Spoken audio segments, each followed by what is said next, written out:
હાટમાં ખાસ કરીને જુવાનિયાઓ પહેરવા માટે એક જ ડિઝાઇન તૈયાર કરવામાં આવેલા કપડાં ઉપરાંત આદિવાસી યુવતીઓ એક જ ડિઝાઇનર કપડાં ઉપરાંત પારંપરિક આભૂષણો જેવા કે ચાંદીના હાર, ચાંદીના હડી, ચાંદીના કડલા, ચાંદીના કડા, ચાંદીના આમળિયા, ચાંદીના પાંચિયા, ચાંદીના બહટિયા, ચાંદીની હાંકડી, ચાંદીના કહળા અને કેડજુલો, ચાંદીના લોહળિયા, ચાંદીના વીટલા, ફાંસી વગેરે ખાસ કરીને ચાંદીના જ આભૂષણોનો ભરપૂર ઉપયોગ કરતા હોય છે। જ્યારે આદિવાસી યુવાઓનો ચાંદીના ભોરિયા, ચાંદીના કડા, ચાંદીના કાટલા અને ચાંદીની કિકરી, કહળો વગેરે આભૂષણોથી સજ્જ થઈને ભંગોરિયા હાટની મજા માણવા માટે ઉમટી પડે છે।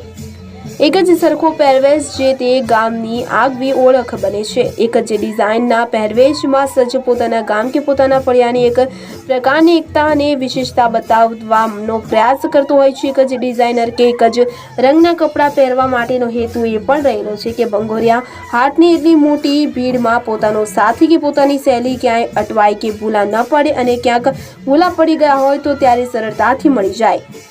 તો ભંગોરિયા હાટમાં આદિવાસીઓ પોતાના પરંપરાગત આદિવાસી પહેરવેશમાં સજ્જ થઈને પોતાની આગવી ઓળખ અને પોતાની બેનમૂન આદિવાસી સંસ્કૃતિની ઝાંખી કરાવતા હોય છે અને આદિવાસી સંસ્કૃતિને ઉજાગર અને જીવંત રાખવાનો પ્રયાસ કરતા હોય છે।